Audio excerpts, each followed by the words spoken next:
ನಮಸ್ಕಾರ ಗೆಳೆಯರೇ, ಎಲ್ಲ ಹೇಗಿದ್ದೀರಿ? ಎಲ್ಲ ಚೆನ್ನಾಗಿದ್ದೀರ ಅಂತ ಭಾವಿಸಿದ್ದೀನಿ. ಯಾರ್ಯಾರು ಕ್ಷಿಪ್ರಕ್ರಾಂತಿ ಮೀಡಿಯಾ ಚಾನಲ್ನ ಸಬ್ಸ್ಕ್ರೈಬ್ ಮಾಡಿಲ್ಲ, ಲೈಕ್ ಮಾಡಿಲ್ಲ, ಶೇರ್ ಮಾಡಿಲ್ಲ, ಎಲ್ಲರೂ ಲೈಕ್ ಮಾಡಿ, ಶೇರ್ ಮಾಡಿ.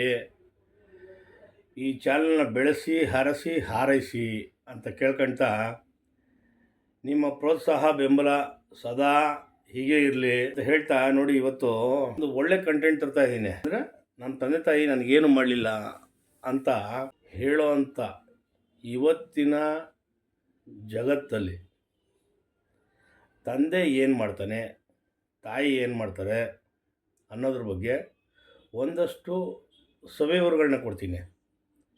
ಇದರಲ್ಲಿ ಯಾರು ಹೆಚ್ಚು ಯಾರು ಕಡಿಮೆ ಅನ್ನೋಂಥದ್ದಲ್ಲ. ನಾನು ಹೇಳ್ತಿರೋಂಥ ಒಂದು ಈ ಹೋಳಿಗೆಯ ಹೂರಣ ಆಯ್ತಲ್ಲ, ಹೂರಣ ಬರೇ ಹೂರಣ ಒಂದು ಲೆಕ್ಕಾಚಾರ ಆದರೆ, ಆ ಹೂರಣಕ್ಕೆ ಮೈದಾ ಹಸಿಟ್ಟು ಕಲಿಸಿ ಅದಕ್ಕೊಂದು ಹದ ತಂದು ಅದಕ್ಕೊಂದು ರೂಪ ಕೊಟ್ಟು ಬೇಯಿಸಿ ಹದ ಮಾಡಿದ್ರೆ ಚಪಾತಿ ಥರ ಮಾಡಿ ಅದನ್ನು ಸುಟ್ಟು ತಿಂದಾಗ ಆ ಹೂರಣಕ್ಕೆ ಮತ್ತು ಆ ಹೋಳಿಗೆ ರೂಪಕ್ಕೆ ಬರೋವಂಥ ಹೋಳಿಗೆಗೆ ಎರಡಕ್ಕೂ ಒಳ್ಳೆ ಮಜಾ ಅಲ್ವಾ? ಬನ್ನಿ ಬೇಗ ಸ್ಟಾರ್ಟ್ ಮಾಡಿಬಿಡೋಣ. ಇವತ್ತು ನಾನು ನೋಡ್ತಾ ಇರ್ತಕ್ಕಂಥ ಅನೇಕ ಕುಟುಂಬಗಳಲ್ಲಿ ತಂದೆ ತಾಯಂದಿರಿಗೆ ಯಾವ ರೀತಿ ನೋಡ್ತಾವ್ರೆ ನಿಕೃಷ್ಟವಾಗಿ ಅಂತಂದರೆ, ನಿಜವಾಗ್ಲೂ ಒಂದು ರೀತಿ ಕಣ್ಣಲ್ಲಿ ನೀರು ಬರೋದಿಲ್ಲ, ರಕ್ತ ಬರುತ್ತೆ, ಆ ಮಟ್ಟದಲ್ಲಿದೆ. ಹಾಗೆ ಅಂಥವ್ರಿಗೋಸ್ಕರ ಮಾಡ್ತಾ ಇರ್ತಕ್ಕಂಥ ಈ ವಿಡಿಯೋ ದಯವಿಟ್ಟು ಎಲ್ಲರೂ ನೋಡಿ ಹಾಗೆ ಪ್ರತಿಯೊಬ್ಬರಿಗೂ ಶೇರ್ ಮಾಡಿ. ಎಷ್ಟು ಜನಕ್ಕೆ ಸಾಧ್ಯನೋ ಅಷ್ಟು ಜನಕ್ಕೆ ಶೇರ್ ಮಾಡಿ. ಇವತ್ತು ಈ ಒಂದು ವಿಡಿಯೋ ಏನಿದೆ, ಈ ಕಂಟೆಂಟ್ ಏನಿದೆ, ಪ್ರತಿಯೊಬ್ಬ ಯುವಕ ಯುವತಿಯರಿಗೂ ತಲುಪಬೇಕು. ಇದು ಬದಲಾಗೋವರೆಗೂ ನೀವು ಶೇರ್ ಮಾಡಬೇಕು ಅಂತ ನಿಮ್ಮಲ್ಲಿ ಕಳಕಳಿಯ ಮನವಿ. ನೋಡಿ, ನಮಗೆ ತಾಯಿ ಜನ್ಮ ನೀಡ್ತಾರೆ. ಜನ್ಮ ನೀಡೋ ಸಂದರ್ಭದಲ್ಲಿ ಆ ತಾಯಿ ಮರುಜನ್ಮ ಪಡಿತಾಳೆ.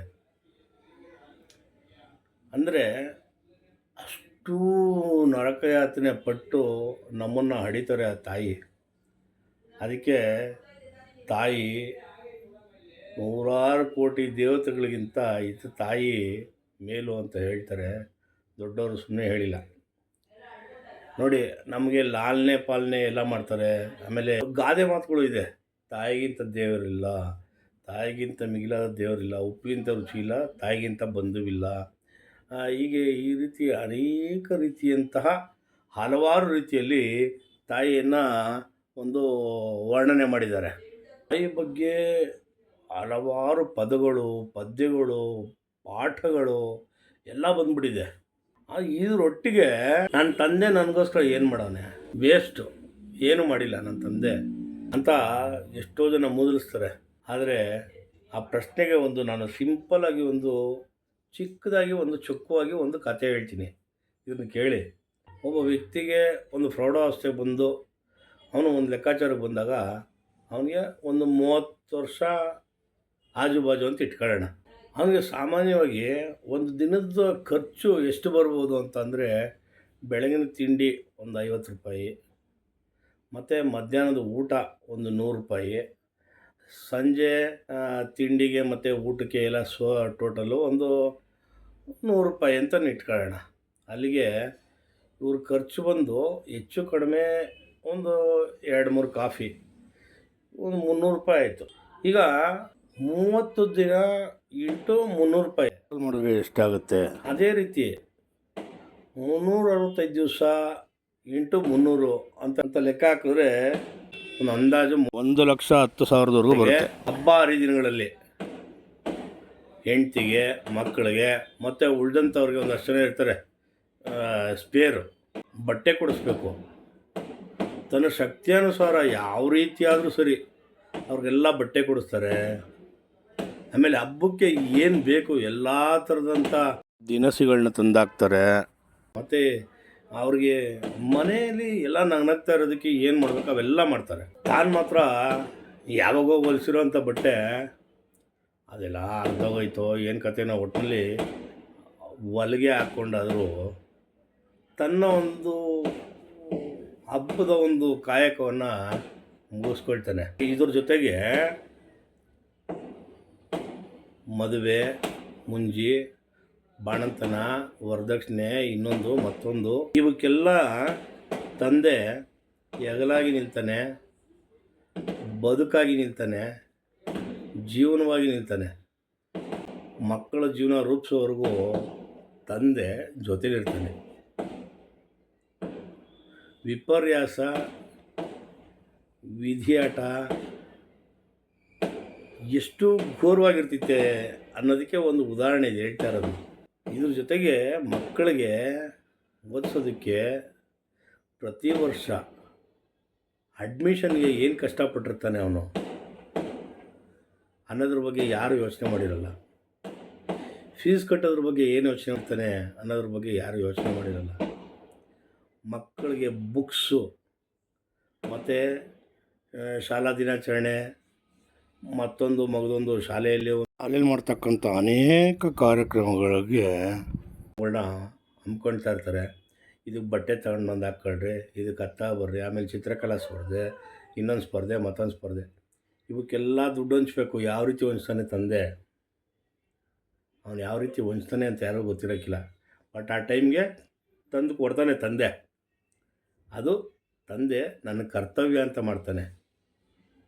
ಇದ್ರ ಜೊತೆಗೆ ಎಲ್ಲ ಸುಖವಾಗಿರಲಿ, ನಗ್ನಗ್ತಾ ಇರಲಿ ಅಂತ ಮಾಡ್ತಾನೆ. ಆಮೇಲೆ ಈ ವಿಶೇಷವಾಗಿ ಹೊರಗಡೆ ಮನೆಯಲ್ಲೇ ಒಂದೇ ಸಮ ಇದ್ದು ಬೇಜಾರಾಗಿರ್ತೈತಿ ಹೆಂಡತಿ ಮಕ್ಕಳಿಗೆ ಅಂತ ಹೊರಗಡೆ ಊರುಗಳಿಗೆ ಕರ್ಕೊಂಡು ಹೋಗೋದು, ದೇವಸ್ಥಾನಗಳಿಗೆ ಕರ್ಕೊಂಡು ಹೋಗೋದು, ಪಿಕ್ಚರ್ಗಳಿಗೆ ಕರ್ಕೊಂಡು ಹೋಗೋದು, ಈ ರೀತಿ ಹಲವಾರು ಮೋಜು ಮಸ್ತಿಗಳಿಗೂ ಕೂಡ ಎಲ್ಲೂ ಏನು ಕಡಿಮೆ ಮಾಡೋದಿಲ್ಲ.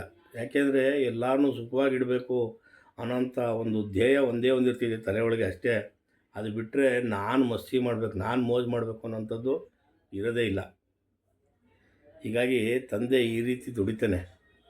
ಹಿಂದೆ ಅವನ ಕಷ್ಟ ಕೇಳೋ ಅಂಥವ್ರು ಯಾರೂ ಇರೋದಿಲ್ಲ.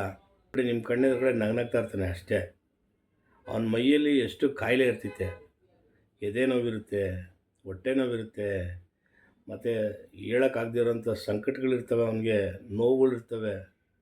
ಆದರೂ ನಿಮ್ಮ ಎದುರುಗಡೆ ನಗ್ನಗ್ತಾ ಇರ್ತಾನೆ ಮನುಷ್ಯ. ಅದು ತಂದೆ ತಾಕತ್ತು ಅಂತ ಹೇಳೋದು. ಕಣ್ಣಿಗೆ ಕಾಣ್ದಲೆ, ಲೆಕ್ಕಕ್ಕೆ ಸಿಗದಲೆ ನಮ್ಮ ಬೆನ್ನಿಗೆ ನಿಂತು ನಮ್ಮ ಹಿತ ಬಯಸುವಂಥ ತಂದೆಗೆ ಅವ್ರ ಕೊನೆಗಾಲದಲ್ಲಿ ಎಲ್ಲರೂ ಯಾವ ರೀತಿ ನೋಡ್ಕೊಳ್ತಾರೆ, ಇವನೊಬ್ಬ ವೇಸ್ಟ್ ಮಾಡಿ ಏನಕ್ಕೂ ಪ್ರಯೋಜನ ಇಲ್ಲ,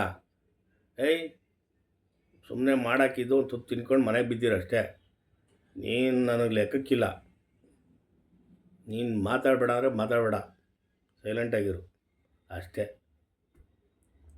ಅಂತ ಹೇಳಿದಾಗ ಆ ಜೀವಕ್ಕೆ ಎಷ್ಟು ನೋವಾಗಿರುತ್ತೆ ಅಂತಂದರೆ, ನಾನು ಕಟ್ಕೊಂಡಂಥ ಹೆಂಡ್ತಿ, ನಾನು ಹುಟ್ಟಿಸಿದಂಥ ಮಕ್ಕಳು,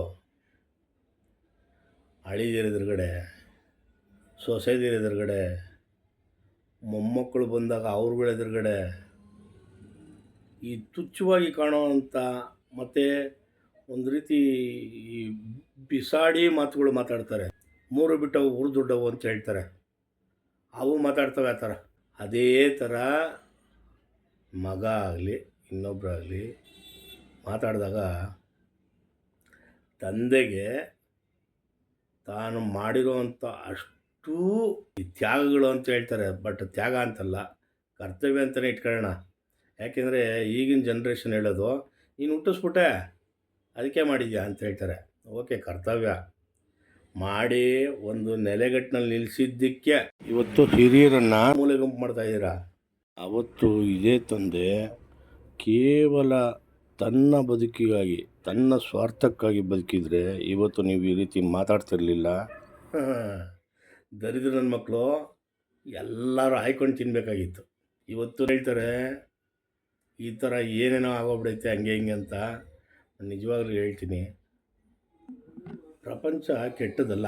ಏನಾದರೂ ಅರ್ಥ ಮಾಡ್ಕೊಳ್ಳಿ, ತಾಯಿ ದೇವರು ನಿಜ. ಯಾಕೆಂದರೆ ನೀವು ಭೂಮಿಗೆ ಬರಬೇಕಾದ್ರೆ ತಾಯಿ ಮರುಜನ್ಮ ಪಡಿತಾಳೆ.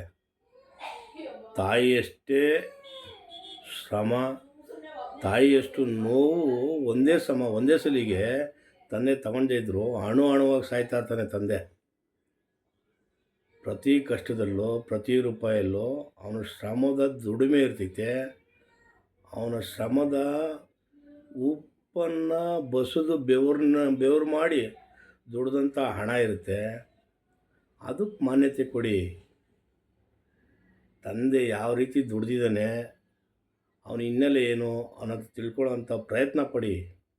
ನೀವು ಪ್ರೌಢಾವಸ್ಥೆ ಬಂದ ಮೇಲೆ ಇದೇ ಪ್ರಪಂಚ, ಇವರೆಲ್ಲ ನಮ್ಮವರು, ಇಷ್ಟೇ ನನ್ನ ಪ್ರಪಂಚ ಅಂತ ಬದುಕ್ತಾನೆ ತಂದೆ. ಅಂಥವನಿಗೆ ನೀವು ಗೌರವ ಕೊಡಿ, ಮಾನ್ಯತೆ ಕೊಡಿ. ಇದು ನನ್ನ ಕಳಕಳಿ. ಎಷ್ಟು ಜನಕ್ಕೆ ಸಿಗ್ತಾಯಿತ್ತೋ ಎಷ್ಟು ಜನಕ್ಕೆ ಸಿಗ್ತಾ ಇಲ್ವೋ ಗೊತ್ತಿಲ್ಲ. ಆದರೆ ಇವತ್ತಿನ ಜನ್ರೇಷನ್ನು ನಾನಾಯಿತು ಮದುವೆ ಆಗೋಗ್ಬಿಟ್ರೆ ಅಂತೂ ಸಂಸಾರನೇ ಬೇಡ, ಹೆಂಡ್ತಿನೇ ಸರ್ವಸ್ವ. ಕರೆಕ್ಟು. ಹೆಂಡ್ತಿ ಒಂದು ಕಣ್ಣಾದರೆ ತಂದೆ ತಾಯಿ ಒಂದು ಕಣ್ಣು. ಈ ಕಣ್ಣು ಬೇಡ ಅಂದ್ರೂ ಒಂದು ಕಣ್ಣು ಬೇಡ ಅಂದರೆ ಇನ್ನೊಂದು ಕಣ್ಣು ನೋಡ್ದಿರೋ ಇರೋಕ್ಕಾಗಲ್ಲ. ಇನ್ನೊಂದು ಕಣ್ಣು ಬೇಡ ಅಂದರೆ ಇನ್ನೊಂದು ಕಣ್ಣು ನೋಡ್ದಿರೋ ಇರೋಕ್ಕಾಗಲ್ಲ. ಇಬ್ಬರನ್ನೂ ಎರಡು ಕಣ್ಣಾಗಿ ನೋಡಬೇಕು. ಸಮಾನವಾದಂಥ ರೀತಿಯಲ್ಲಿ ತಗೊಂಡೋಗ್ಬೇಕು. ಒಂದು ವೇಳೆ ಹೆಂಡ್ತಿನ ತಕ್ಕಡಿಯಲ್ಲಿ ತೂಕ ಕಡಿಮೆ ಆದರೂ ಕೂಡ ತಂದೆ ತಾಯಿದ್ರು ತೂಕದಲ್ಲಿ ಜಾಸ್ತಿ ಇರಬೇಕು. ಯಾಕೆ ಅಂದರೆ ಇಷ್ಟು ತಲೆ ನಿಮ್ಮದು, ಎಷ್ಟು ಒಂದು ಚೆಂಡಿನ ಗಾತ್ರ ಅಷ್ಟೇ ನಿಮ್ಮ ತಲೆ ಇದ್ದಿದ್ದು. ಆ ಚೆಂಡಿನ ಗಾತ್ರ ಇದ್ದಂಥ ತಲೆ, ಆ ತಲೆ ಒಳಗೆ ಏನೂ ಇರಲಿಲ್ಲ. ಆ ಬುರುಡೆ ಒಳಗೆ, ಆ ಬುರುಡೆಗೆ ಬುದ್ಧಿ ತುಂಬಿ, ಶಕ್ತಿ ತುಂಬಿ, ವಿದ್ಯೆ ತುಂಬಿ, ವಿದ್ವತ್ತು ತುಂಬಿ